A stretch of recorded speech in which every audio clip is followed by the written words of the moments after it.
Kan selama ini kan sejauh ini sampai hari ini yang masuk radar pemberitaan siapa pemain tengahnya United Hmm, itu kan cuma Carlos Baleba nih, ya, ya kan? ya. Kamu kepikiran nama lain gak? Gimana ya? Jangankan kepikiran nama lain ya. Pada saat pemberitaan United mendekati Baleba aja kayak awalnya itu kayak hanya sekedar kayak rumor bagaimana Nicolas Gaitan pengen dibeli gitu loh. Yang awalnya ya. Ezekiel Garay. Kalau misalnya nama yang lain ya paling ya ada Morton paling gitu kan. Tapi Nggak ada Morton. kayaknya ngelihat dia bermain di Crystal Palace yang kayaknya no issue masalah kondisi timnya, ya Hmm. kayaknya sih masih jauh ya karena harga pemain tengah juga sekarang kayaknya justru merangsek sama kayak tingginya dengan pemain Mm-mm. depan gitu loh, Mm-mm. striker gitu kan. Mm. Ya, apakah misalnya nanti kalau misalnya Baleba gagal kemudian ada opsi lain, aku masih belum melihat ada opsi lain gitu. Mm. Nah, aku juga nggak ada nggak tahu ya siapa yang pantas layak untuk jadi central midfieldnya United Hmm. di musim ini gitu selain karena Carlos Baleba ya meskipun memang muda Hmm. dan sudah diincar sama Newcastle dari 2023 gitu kan tapi Hmm. ya justifikasi harga 130 juta pounds itu untuk pemain yang Hmm. 20 berapa 23 tahun 22 tahun Hmm. atau itu nggak layak sih itu jangan jangan Hmm. sampai ini Brighton nge-scam juga masalahnya Pak. Aku Nah, seben aku iya. sebenarnya pengennya Hmm. Romeo Lavia Nah, atau Wilfried Ndidi.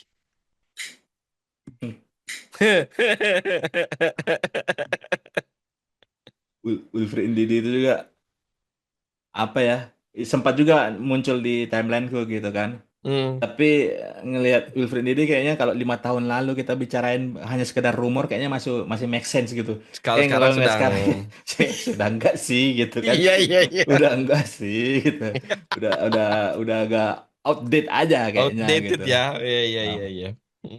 cuman kita bergeser sedikit. Kamu ada ngebaca eh mendengar atau menonton wawancaranya Jose Mourinho nggak yang pandangannya eh apa kualitas pelatih yang sekarang ini kan? Tahu yang copy Jadi paste itu kan ya yang tahu dia tahu bilang pelatih yang sekarang itu bahkan namanya saja nggak nggak tahu tahu ya. saya gitu kan. Mm-mm. Tapi pada saat dia ditanyakan terkait Ruben Amorim, dia komennya itu positif gitu. Mm. Eh, Padahal sebenarnya konteksnya juga Amorim ini kan pelatih yang baru juga gitu loh. Mm. Entah ini memang karena ada sisi emosional dari negara yang sama, Mm. pernah ikut Berguru studi tour kan, Slitur.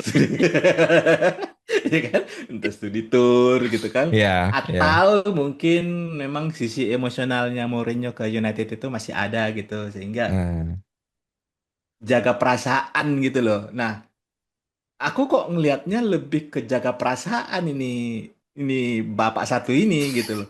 Yang walaupun secara logikaku emang bapak ini masih bisa jaga perasaan gitu. Kayaknya bukan tipikalnya kan? Iya kan?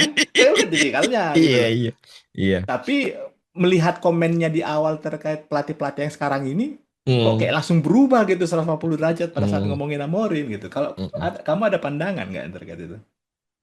Yang kamu bilang itu semuanya betul. Jaga perasaan itu tapi lebih ke dia menghargai, mengapresiasi. Coba lah bayangkan siapa manajer yang datang ke Old Trafford di Nah, VIP satu stadion begini semua, Pak. ya, ya,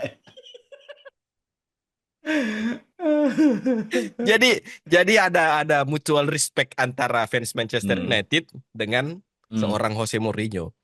Kalau Hmm. kalau Bapak ini ditanya soal jaga perasaan, aduh apa sih yang bisa diharapkan dari seorang jaga perasaan seorang yang berapa belas tahun lalu bilang I am the special one. jadi ya itu lebih ke anu aja sih, mutual respect antara Manchester United sama sama Jose Mourinho sama aja sih. Jose Mourinho ya. Iya, Ya, nggak ya, lebih ya, dari ya. itu. Kalau mungkin kalau dia mau kembali kayaknya juga susah. Cuman sebelum kita closing, kira-kira gimana nih pandangan terhadap ini Super Sunday lawan Arsenal di Old Trafford nih? Apakah Madueke akan menjadi sosok Oke. Oke. membahayakan lini belakang United gitu kan? Hmm. Atau mungkin Mbeumo mengulangi debut manis seorang eh, The Spin Boy Oh. Anthony gitu kan? Ya kan? Oh iya iya Ya, iya iya iya dengan iya iya. dengan posisi yang hampir Hampir identik sama gitu ya. kan? Iya, betul betul. Iya, Gimana tanggal kira-kira? tanggal 17 ya. Ya. Itu itu sebenarnya tanggal 17 itu adalah tanggal yang menyeramkan sih Hmm. bagi warga negara Indonesia dan fans Manchester United. Kenapa warga negara Indonesia? Karena itu Eh, kan 80 tahun kita masih belum merdeka kok. Jadi sebenarnya apa yang perlu dirayakan dari 80 tahun? Kalau ditanya soal bagaimana antusiasme tanggal 17 nanti, antusias sih. Aku Oke. berharapnya Big Ben ini nyetak 2 gol.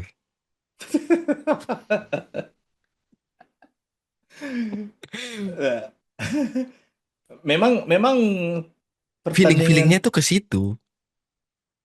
tanggal 17 ini memang bukan hanya sekedar duel antara United dengan Arsenal memang. Hmm, Ya, ini duel pembelian siapa yang memang betul. bisa menjanjikan kan karena posisi sama, kemudian proses transfer yang sempat kayak yang tertukar gitu kan. Hmm, hmm, hmm. Jadi kalau secara personal aku selalu menantikan match United lawan Arsenal gitu. Oh Terlepas ya, dari misalnya kondisi klub betul. kita yang kita banggakan ini seperti Klasik apa anu ya, gitu kan. klasik match ya. Ya, cuman memang entah kenapa kalau misalnya lawan Arsenal di Old Trafford itu rasa pesimisme itu kayak nggak terlalu kelihatan kalau bagiku dibanding dengan misalnya lawan City gitu Iya atau iya. lawan Liverpool gitu. Hmm, Mau dibilang sebagus apapun Arsenal, iya, kayaknya make sense. kayaknya optimisme itu selalu ada gitu. Mau Hmm. misalnya setelah lawan match Arsenal kan lawan Fulham yang Fulham bertandang hmm, ke ke Craven London. Cottage kan. Yes yes yes. Dan fans lain itu sudah berprediksi kalau United itu langsung kalah di situ kan. Ya. Jadi kalau misalnya pada saat lawan Arsenal itu memang hanya sekedar fokus ke Arsenal gitu, antusiasme gitu. Hmm. Nggak peduli misalnya nanti mau kalah lawan Fulham. Fulham Hmm. lah, Hmm. lawan Brighton lah gitu kan. Cuman Hmm. optimisme kalau misalnya Arsenal itu sih aku nggak tahu, selalu excited untuk menantikan apakah misalnya nanti ternyata pertandingan itu berjalan mulus dalam konteks tidak ada apa drama-drama yang menguntungkan salah satu tim. Oke. Iya, aku sih berharapnya kayak gitu, kayak kejadian yang musim lalu, dua musim lalu yang golnya Martinelli di anulir gitu kan, yang setelah Dua musim pelanggaran lalu itu. Odegaard. 2 musim lalu kayaknya Ah, itu. Hmm. ya harusnya sih semoga masih ada drama-drama yang kayak gitu kan. Jadi Ya, aku sih memandang dengan percaya diri sih lawan Arsenal gitu. nggak bisa dipungkiri juga karena ya Arsenal itu Arteta sudah fase ke-6 kan seperti yang aku bilang tadi di awal-awal Ya, kan. ya, ya. Dia sudah fase Hmm. ke-6 dan ya ya begitulah. Ya Arsenal.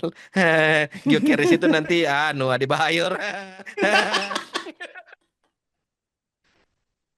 Tapi memang pada akhirnya walaupun misalnya tadi yang kita sempat bahas bagaimana pandangan terhadap proyeksi Sesko ataupun misalnya apakah Amorim bisa menghandle pemain-pemain baru ini, Hmm. kayaknya aku lebih bersyukur akhirnya United dapat Sesko Sesko dibanding bukan Gyökeres Gyökeres ya. sih Hmm. gitu. Karena misalnya aku lihat Gyökeres memang kayaknya lebih lebih kental striker nomor 9-nya Ya, Sementara Sesko kayaknya secara apa ya? Secara mobilitas itu lebih lebih tinggi dibanding seorang Gyökeres gitu yang mungkin walaupun misalnya kita lihat aku sih udah nggak percaya dengan klip-klip ya. kompilasi-kompilasi. Nggak, Iya, udah nggak iya. percaya sih, udah nggak percaya gitu. Tapi secara physicality harusnya yang lebih mendukung mobilitas itu Sesko Sesko dibanding iya, Gyökeres. dibanding Gyökeres gitu. Aku pada saat melihat Sesko main gitu kan dari yang dia di Champions League kok kayaknya, dan pada saat ada klip ternyata dia pintar main basket gitu. Ah, Aku lihat kok ini regennya Zlatan. Cuma aku sebenarnya nggak mau nyebut itu karena takutnya ngejinx. Tapi udah ya terlanjur ya lah. ya. Kok regennya Zlatan gitu. Nah, Mana dia ada pernah bilang kalau pemain yang dia sering tonton pertandingannya itu Zlatan sama Cristiano kan. Makin-makin tuh, makin-makin lah sih.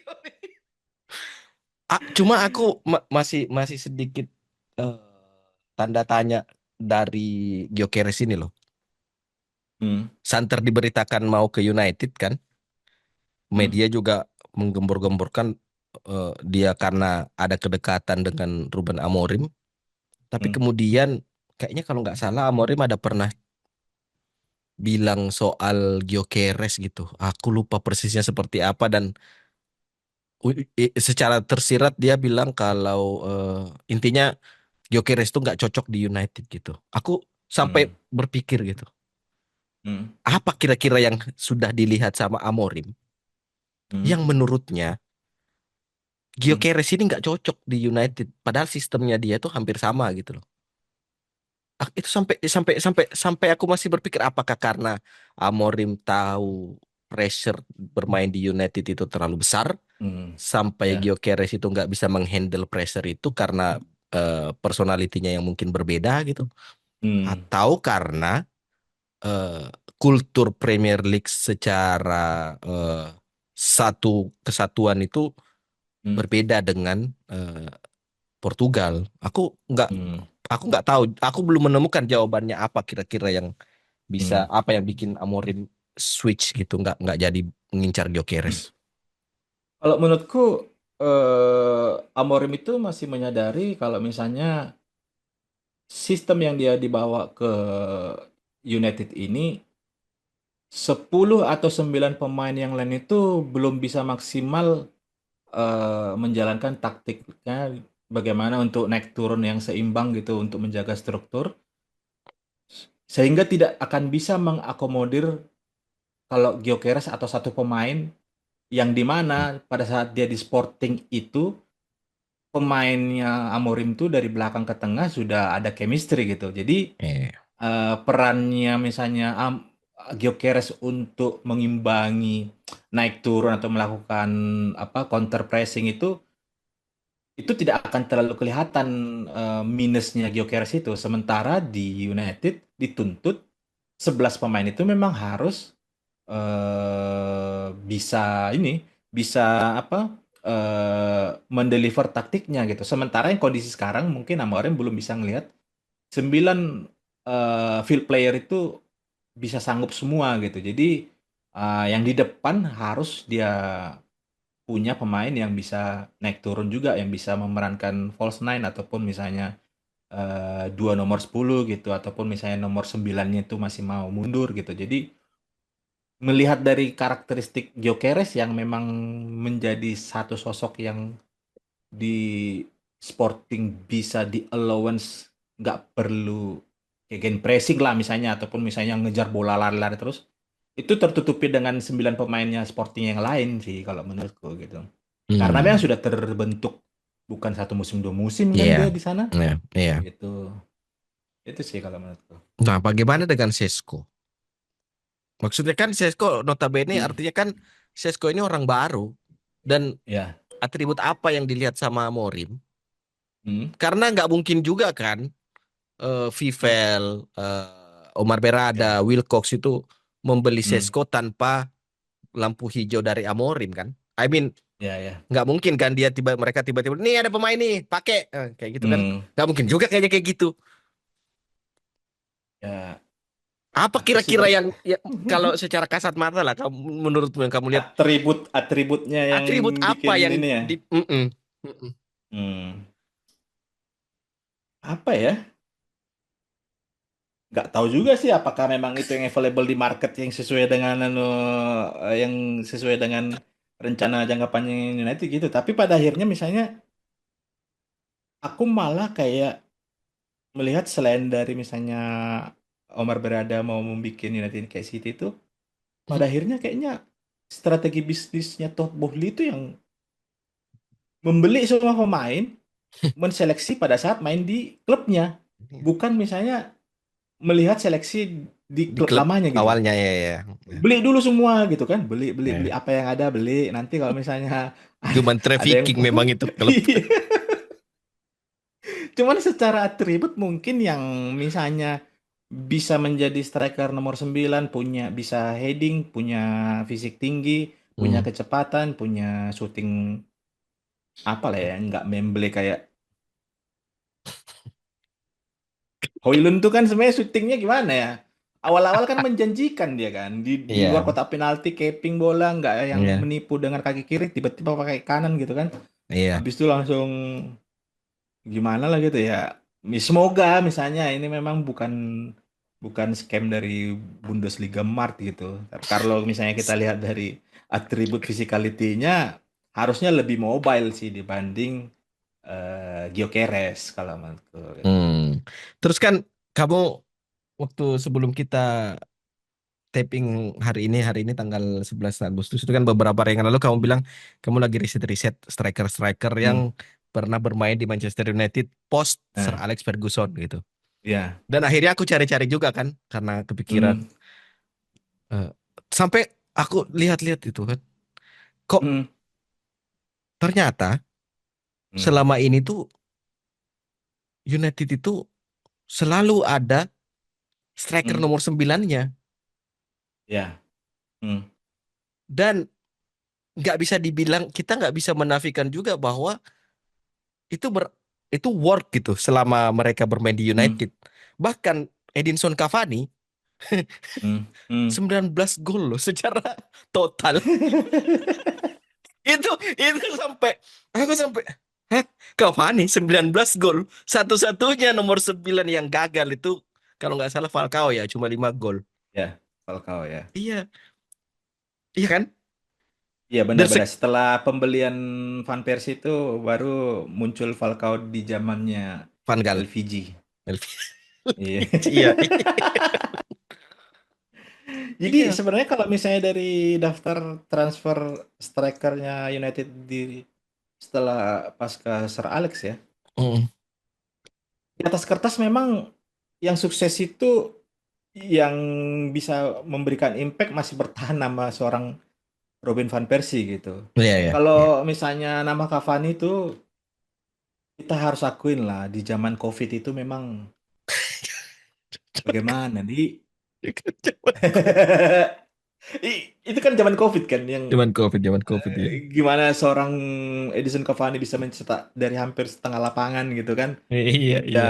Eh? itu memang terus kontribusi Marcus Rashford dan Anthony Martial yang kayaknya hampir 30 digit gol mereka Hmm. ini Hmm. Hmm. kontribusinya gitu. Jadi dari hampir 13 tahun, 12 tahun itu hampir tiap tahun itu United itu belanja Striker. striker gitu. Iya, iya. Setelah Van Persie kemudian muncul Falcao, Iya. kemudian ada Martial, Zaha lebih ke winger ya. Zaha winger. Kemudian Martial gitu kan. Martial itu di musim perdana Welcome to Manchester United lawan Dua Liverpool gol ya. Liverpool. Itu aja, itu aja. Eh, Setiap kamu tanya semua fans Manchester United, apa yang paling diingat dari seorang Anthony Martial? Pasti itu. Welcome to Manchester Iya, United, dua gol Liverpool substitute. Oke, keeping bola selesai. iya, iya kan. Iya. Jadi kemudian muncul Ibrahimovic setelah Ibrahimovic. Anthony Martial gitu kan. Kemudian Mm-mm. Lakaka, Ibrahimovic, Lakaka. Ibrahimovic itu lucu juga tuh transfernya. Martialnya ngambek, mutung. Oh, karena Nggak, masalah nomor punggung. nomor punggung. Mutung. Nah, jadi sebenarnya setelah setelah pasca Sir Alex itu justru yang bukan menjanjikan ya, tapi yang memberikan harapan itu malah pada saat proses transfer dua striker uzur kan, Iya. Hmm. Ibrahimovic dan Edison Cavani gitu, Cavani, yang iya. memang seorang striker itu tolak ukurnya ya gol gitu Gol. kan. Hmm. Ibrahimovic datang langsung juara Oh ya, langsung juara UEFA, atau Europa ini League, Europa League, Europa League kan, Europa League. zamannya Jose Mourinho gitu. Kemudian Yes. Lukaku sempat menjanjikan, eh, kemudian habis itu Hmm. langsung drop gitu kan. Hmm. Kemudian datang Cavani tahun depannya, baru datang Bang Dodo. Bang Dodo gitu kan. Walaupun di pertandingan pertama menjanjikan juga ini Bang barang Dodo. gitu kan. Iya, Bang Dodo gitu kan. Langsung mencetak dua gol kalau nggak salah lawan Newcastle United gitu kan. Jadi Itu belum belum dihitung lagi di Champions League 2 kali dia menjadi hero lawan Atalanta. iya, nah, jadi sebenarnya tuh United itu tidak pernah, apa, dalam tanda kutip itu, miss ataupun ketinggalan dalam proses transfer Betul untuk betul. mengisi lini depan gitu kan. Hmm. Hanya saja yang pernah kita bahas juga, apakah misalnya striker yang datang itu bisa mendapatkan support dari lini kedua gitu kan. Nah, kalau misalnya pada saat kedatangan Bang Dodo itu kan kita berharapnya setelah datang Anthony, ya kan, dia akan Meng-unlock unlock, ternyata tidak, ya kan. Nah, habislah drama-drama antara United dengan Bang Dodo. Dodo gitu kan. Iya iya iya iya. Nah, kemudian muncullah Rasmus Højlund dan sampai sekarang misalnya kan yang Hmm. tidak kelihatan hasilnya ya.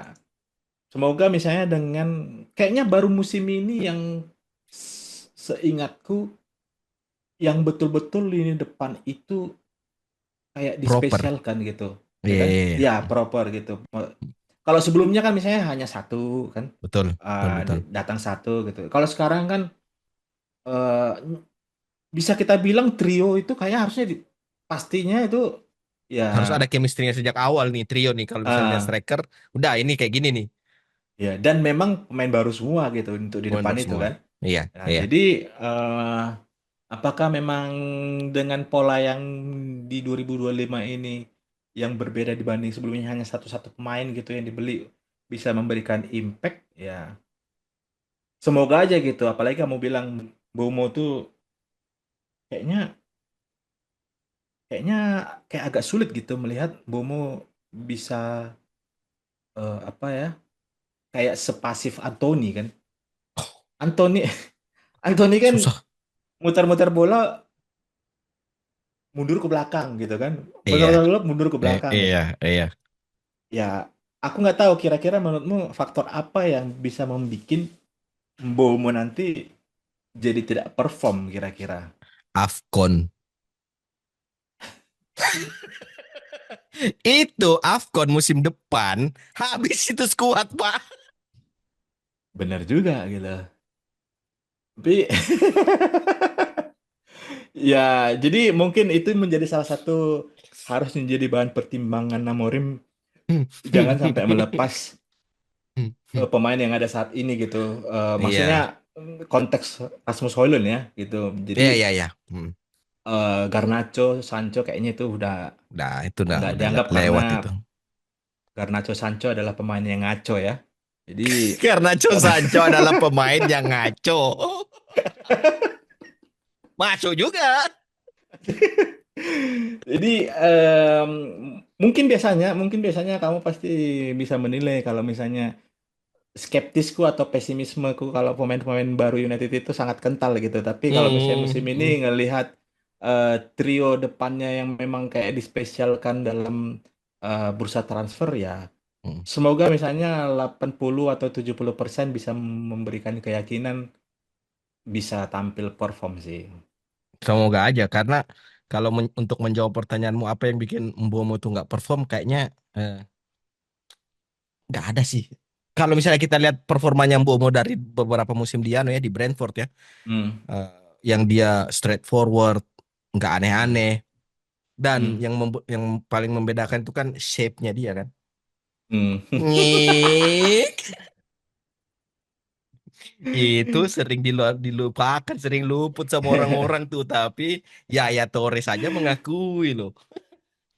Jadi Nah, ya, aku tapi masih bertanya kira-kira dari sosok seorang Bruno ya, ah, apakah ini bisa memberikan nilai tambah secara psikologis ke Bruno, di mana yang sebelumnya dia harus mengukur lapangan untuk mencari seorang Højlund, terus iya. sekarang tiga di depannya itu, Bisa ball carry semua tuh.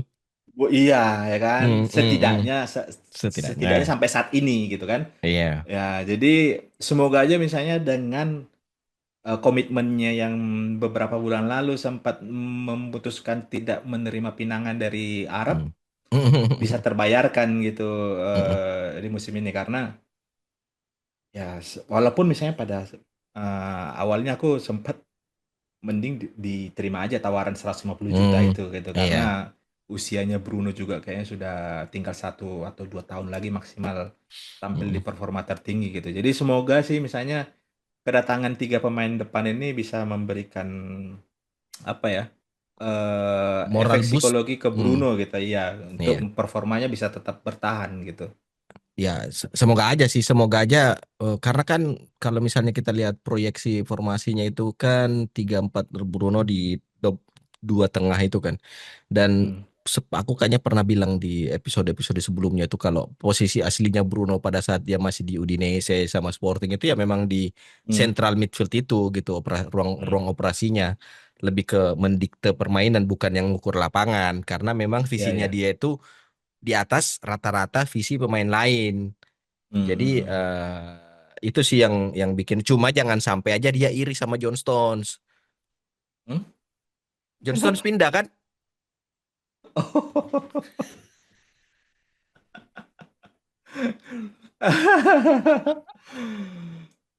Agak aneh sih memang Agak aneh itu. anunya Agak aneh itu. City ini agak aneh sih, agak Tercium aneh bau-bau sih. money laundry tuh. Kayaknya sih aku malah justru Etihad has fallen sih malah. Ah, bisa jadi. Semoga aja sih. Iya, karena agak-agak aneh tuh tiba-tiba John Stones pindah kok. Kok pindah? Grealish juga Grealish ke Everton gitu. Everton. Belum Kayak lagi agak fakta. aneh. Iya, agak aneh kan? Aku nggak tahu rumor yang aku baca. Aku mungkin salah atau cuma sebatas rumor katanya. Savinho juga mau dijual katanya. Ya sempat ditawar Newcastle atau apa ya yang sempat nawar tuh ya? Kacau juga kalau dia ke Newcastle. Iya Apa yang iya mau sempat dicarinya? sempat sempat ada yang nawar tuh Savinho. Oh gitu. Iya. Ya, tapi ya itu dia tadi. Kalau Bruno kayaknya ya moral boost jelas pasti. Udah nggak Ya mengukur ya. lapangan lagi. Kalau Mbomo ya itu kamu pernah bilang kan, itu bayangkan aja sebelah kanannya United itu jihadis semua Pak.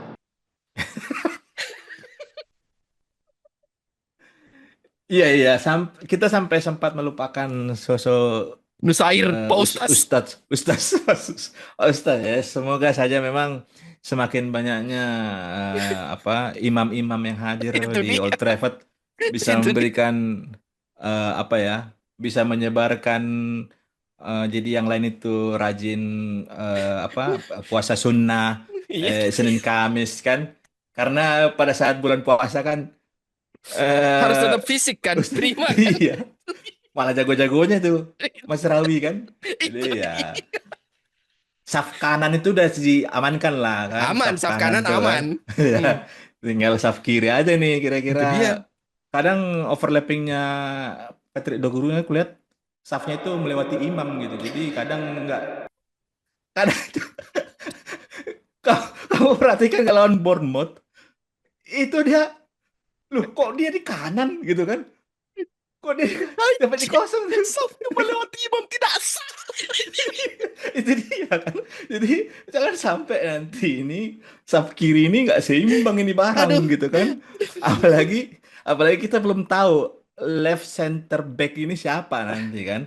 Nah, apa kalau misalnya Lica, Luke Shaw, nah, Lica Licha kayaknya. ini Licha ini ngeliat potongan rambutnya aku kayak Kayak jadi anak gimana baik ya? sekarang ya.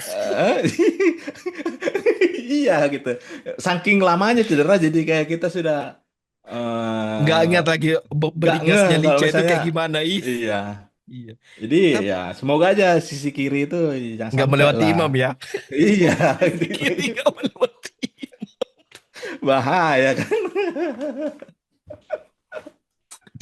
Aduh. Asyuh, asyuh, asyuh, asyuh, asyuh, Iya, asyuh. lawan Bournemouth itu loh. Iya, iya. Buset, di satu sisi tuh kagum dengan daya jelajahnya gitu loh. Daya jelajahnya, tapi itu di pertandingan pramusim, ya kan? Ya, di Liga Inggris janganlah kayak gitu. Kalau sudah ketemu nih sama Minte, Semenyo, Semenyo, ya kan? Ketemu sama apa? Dejan Kulusevski gitu kan? Kulusevski. Ya, Iya, iya. sudah. Ya, Aduh, kalau sudah kayak gitu sih, ya semoga aja memang kan awalnya pembelian Amorim kan Pedri Torgu kan dari Patrick Lecce Dorgu, yang Patrick Dorgu ya. awalnya kita pun kayaknya yang biasanya kita dapat klip kayaknya untuk mencari klipnya main di Susah Lecce aja sekali, susah gitu. susah sekali. Jadi jadi ya semoga aja misalnya seimbang ini antara sisi kanan sama sisi kiri United sih. Iya, iya, betul, betul, betul. Iya, ya, kalau dipikir-pikir Patrick Dorgu tuh lebih banyak klipnya Alexander Butner sama Victor Lindelof daripada Patrick Dorgu. Iya. Betul juga, betul juga. Make sense, make sense, make sense. Aduh, satu satu nama lagi dari Hmm, United yang apa ya? Mason Mount prospeknya gimana nih?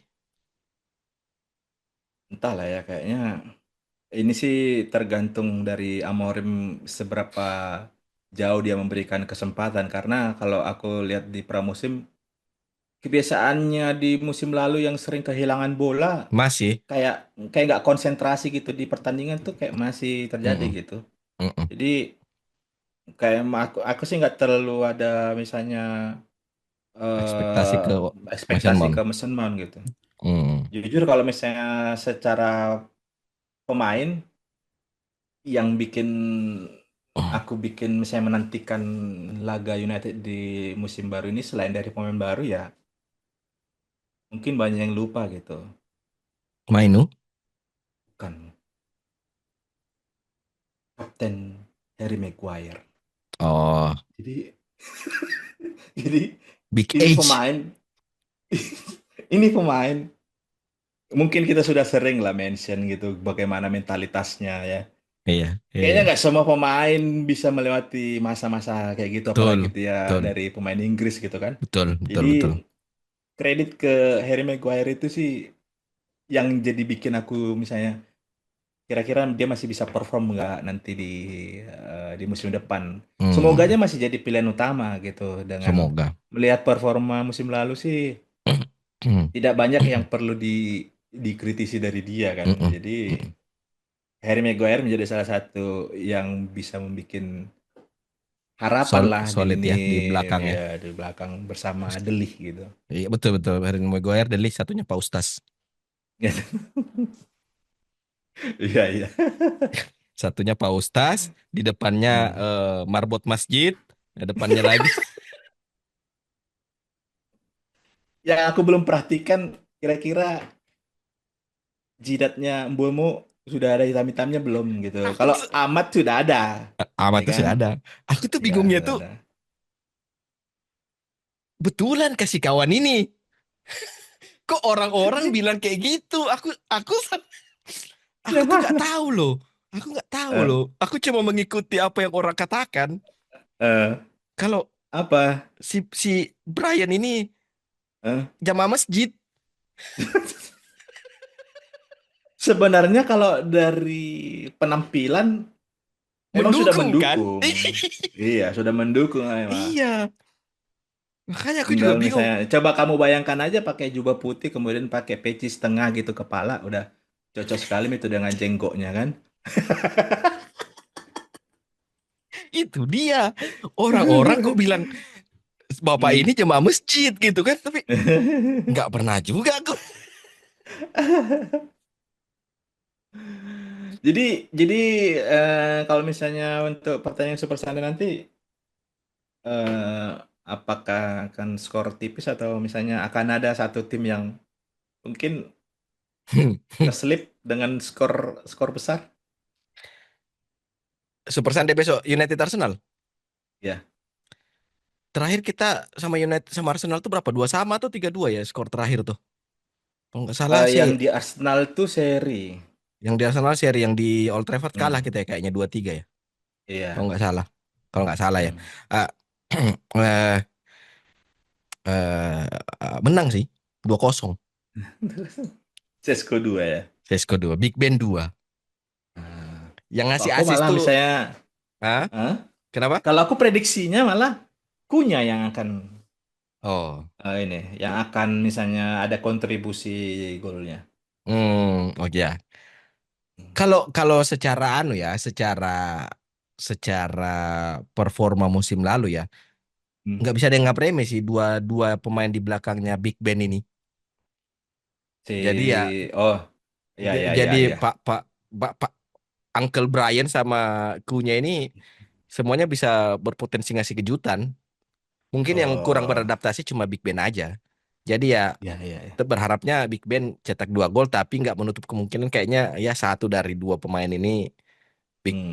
Kunya sama Uncle Brian ini Hmm. nyetak gol. Gol kemenangan loh ya. Maka makanya aku udah bilang ke yang teman-teman FC kan, Hmm.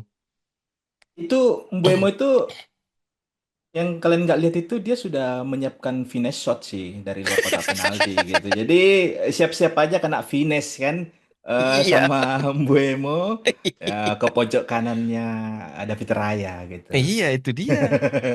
Geser dikit kiri, bal roll udah. Durasi yang sangat panjang untuk episode perdana di 2025-2026. Akan dibagi menjadi berapa bagian? Tidak tahu juga. Ya. Oke, ini sekaligus menjadi pembuka musim Hmm. 2025, sorry, musim 2025-2026. Hmm. Super Sunday, 17 Agustus, bertepatan dengan Hari Kemerdekaan Indonesia meskipun kita belum merdeka sebenarnya. Karena dijajah sama tidak tahu. Jangan sampai saya hilang.